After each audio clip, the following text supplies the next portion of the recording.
All right, welcome to The Explainer. Today, we're diving into a topic that, let's be honest, you see sparking intense debates absolutely everywhere. So, using our source material, we're going to peel back the layers and get to the real why behind it all. It's a huge question, right? And it's so tempting to look for a simple answer. But the reality is way more complicated than that. In fact, our source material suggests that to get to the bottom of this, the first step is to kind of look beyond that word hate. You see, the first big idea here is that we need to reframe this whole thing. This isn't about some political ideology someone just decides to pick up. Instead, we're looking at what's called gendered resentment. And the key word there is that it's a reaction, a gut response to what someone's gone through. So, if it's a reaction, what is it reacting to? Well, that's where we start, with the absolute foundation of it all: direct personal experience. This kind of resentment doesn't just pop up out of nowhere. It's usually built, brick by brick, on top of repeated negative experiences. And we're not talking about just one bad day or a single argument. We're talking about a pattern.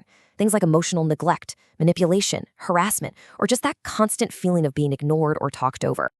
And this is where our brains do something really interesting and kind of crucial to understand. When these bad things happen over and over again, our brain's self-protection mode just kicks in. It starts to see a pattern, to generalize, as a way to protect you from future pain. This isn't a logical choice someone makes.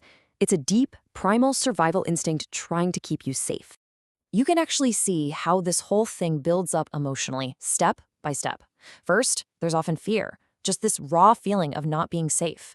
Then that fear gets layered with frustration, from constantly being disrespected. And eventually that constant feeling of injustice, well, that can harden into real anger. Okay, so we have these personal experiences, but, and this is a big but, they don't happen in a vacuum, right? They're often cranked up to 11 by what our source material calls societal amplifiers. One of the biggest amplifiers is seeing a power imbalance play out all the time. When women consistently see certain behaviors from men getting excused or just ignored, while they know they'd be criticized for the exact same thing, well, that creates this powerful sense of unfairness.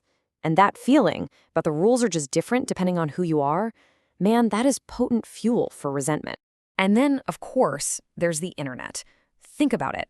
Social media algorithms, they're not designed for nuance. They're designed for engagement. And you know what gets engagement? Outrage. They push the most extreme stories to the top, and they create these echo chambers that take one person's very real pain and frame it as proof that all men are like this. It just flattens everything and makes any kind of balanced conversation almost impossible. So with all of this in mind, the personal pain, the brain's defense mechanisms, the social media pressure cooker, we have to ask a really important question. Is hate really the right word for what's going on underneath it all? And this is where it gets really interesting. Our source material points out that anger is often what psychologists call a secondary emotion.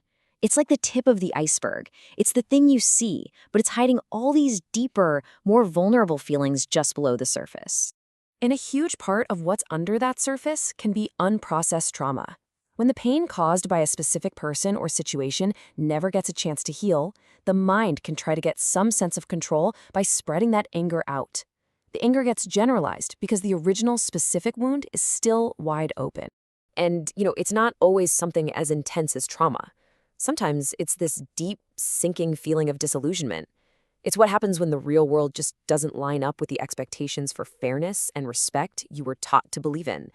And that gap, that space between what you hoped for and what you got, that can curdle into bitterness really, really fast. So, what's the big takeaway here? It's that if you can look past the anger, what you often find is a set of really fundamental, unmet needs. The anger is really just a signal flare. It's a loud, impossible to ignore signpost, pointing to a deep need for things like safety, genuine respect, emotional honesty, and accountability.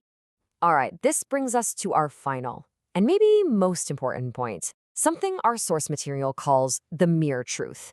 It basically asks us to just flip the whole thing on its head and see this not as a woman problem, but as a human one. And this is where it all clicks into place. Because that exact same process we've been talking about, that pattern of getting hurt over and over, of feeling disrespected, that can also lead some men to resent women, right? Often coming from their own painful experiences with rejection or shame. The specific reasons might look different on the surface, but the psychological wiring underneath, it's exactly the same. Which leaves us with this one powerful, unifying idea from our source material: pain behaves the same across genders. It's such a crucial reminder. Underneath all the arguments, all the he said, she said, we're all vulnerable to pain. And maybe, just maybe, understanding that the root of all this is so often pain, not pure hate, is the first real step to having a better conversation about it.